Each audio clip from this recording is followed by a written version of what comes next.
Howdy everyone, today I am working with Sophie to walk on a leash without the gentle leader. As you may or may not know, I currently use a gentle leader. It's because she pulls on walks and it helps really nicely. Since she has mastered the gentle leader, I am trying the same technique as I did on the gentle leader, off the gentle leader, and on a regular collar.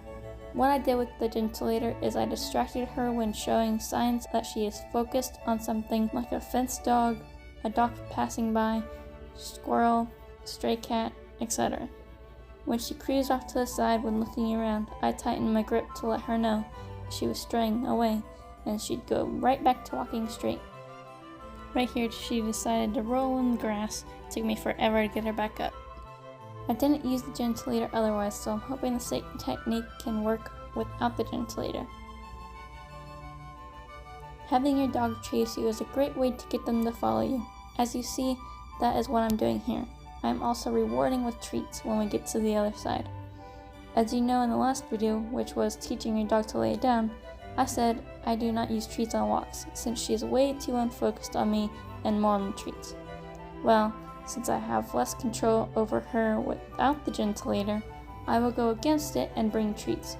We will eventually work up to where I'm not bringing treats, but for right now, it's a new thing we're doing, so treats are going to be handy right now.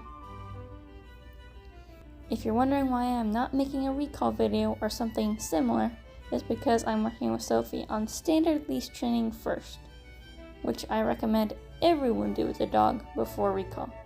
There's a bunch of things that we need to work on as well, like focusing on me and not a treat. I classify recall as something more advanced than basic training. To me, basic training is learning to sit, to walk on a leash without pulling, to lay down, to look at me, and fetch a ball. Things like that. We did this until I was comfortable with going to the front. Right here I accidentally smacked her in the face. It's time to train indoors. I walked through the house to get to the front, so this is a big obstacle because it's very busy.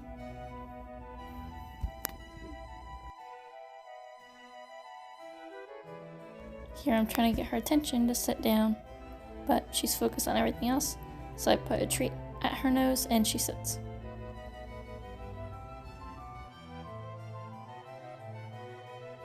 And then I walk through, she immediately pulls. I get my ground, put a treat at her nose, and have her sit. And then I loosen my grip on the leash. And then I give the treat. She does it again, I have her sit, and then I loosen the leash again. And then I call her to me, just to make sure she has her focus on me too. And then I call her again. Just bits of training here and there.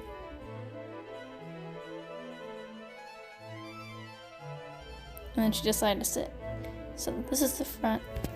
We're gonna go out there, and I'm wanting her to stay at the door and not just rush out. So I'm just opening the door. When she tries to go out, I close it before she gets out. And I make sure I'm not hurting her. So I'm closing it slower, not just slamming it, just in case. I have her back up to get out of the doorway so it doesn't hit her opening up. And here she just goes right out. I call her back. And then I have her sit before we go out. She's good at it.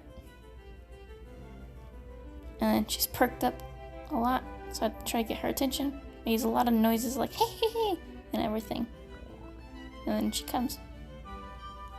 Just simple things to get her attention if she's not listening. I want to make sure I have her focused before I move forward. So I have a little trick like lay down.